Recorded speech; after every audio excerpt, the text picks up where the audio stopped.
Now here are the teams. Ali McCoist can't get in the starting lineup at Rangers, but he leads the Scotland attack. There's a recall for Gordon Strachan at the age of 33, and Rangers' Richard Gough, who becomes their 5th captain in 5 internationals. In the Soviet lineup, Aleynikov has 65 caps in what is an otherwise rather inexperienced lineup. The commentator is Gerald Sinstadt. Aleynikov lying deep, the man who'll pull the strings for the Soviets. Bad ball though. Trying to retrieve it. Very nearly succeeded. Ball's come to Dobrovolsky and out now to Kanchelskis. Good looking cross. Just came behind Uran. Dobrovolsky couldn't turn with the ball and Scotland smuggled it away through Gough. Soviets quickly in again.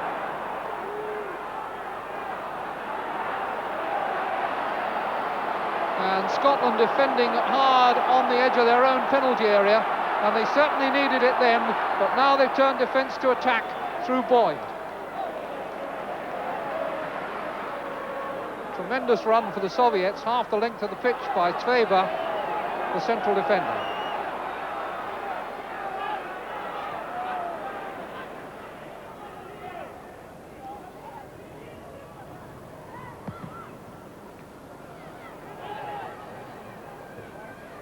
Header, McCall.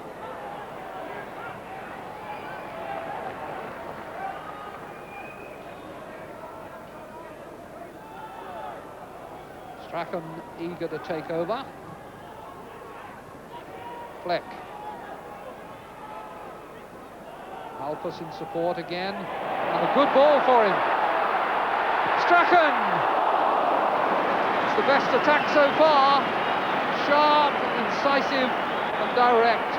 Alpus's ball finding Strachan already on the move through the gap, and the left foot shot was well beaten down by Ovarov. Andy Roxburgh will be reasonably pleased with the way this side of his is bedding down. He hasn't actually put out an unchanged team in the 4.5 years he's been coach.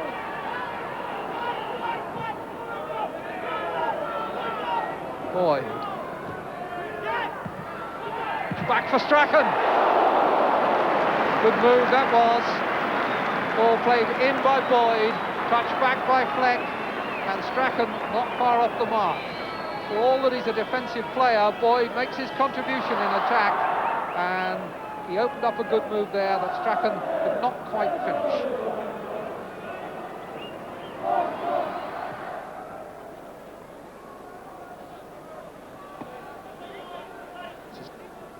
Faber.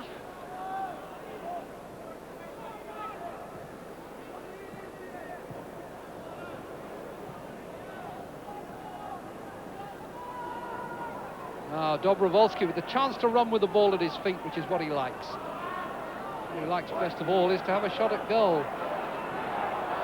Set up Mostovoy, and he went down. The Russians complaining to the Danish referee. Mostovoy thought he should have had a penalty, but Mr. Mikkelsen, the referee, was unimpressed. Gough, call, Boyd, in by Nicol, Aleynikov out, and very well read by McStay, setting up McCoist, good save! Best moment of the match so far, just over half an hour gone, and it was the quick brain and reaction of McStay that made it possible. Aleynikov looked up, and suddenly McStay was in, slipped it through for McCoist, and McCoist doesn't need 2 invitations. Good save. First corner of the game. Really was a sharp, thrusting bit of football by Scotland. Fleck, Strachan again. McCoist, good sharp dummy. Nobody behind him to take advantage.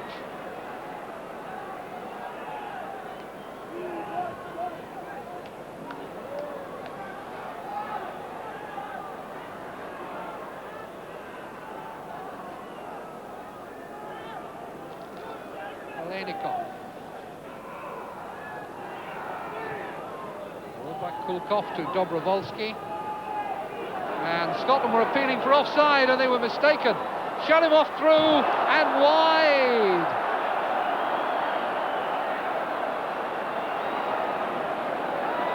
He won't find it easy to forgive himself for that. Nice little ball that opened up Scotland, who were playing offside, and Igor Shalimov came through, slipped it outside the post.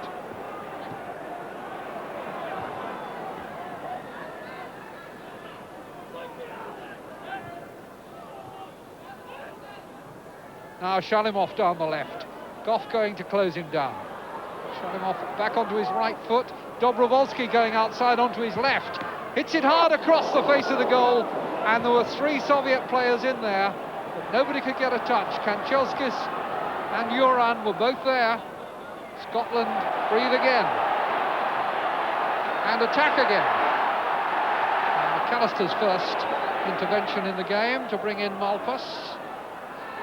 And he's under pressure from the Soviet substitute Kuznetsov. 20 minutes left.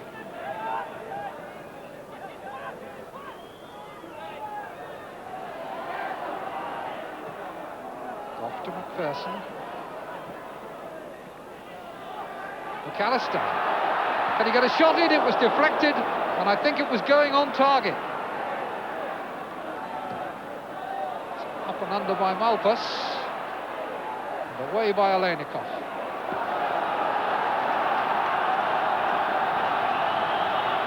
Well, this second half has been very much a story of Scottish territorial domination. I think that McPherson has spent more time in the Soviet half than he has in his own.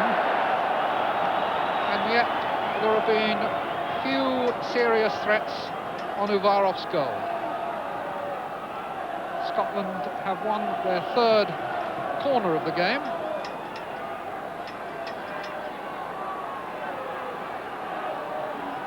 And McPherson, number 13, is in there looking to use his height. Fleck behind him, a lot smaller, and certainly smaller than Uvarov.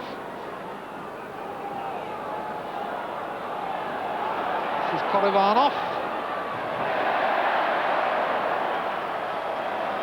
Well, a very good bit of work timed by Murdo MacLeod for Scotland. Malpas. Sveva. And out of it comes Kolivanov, the substitute.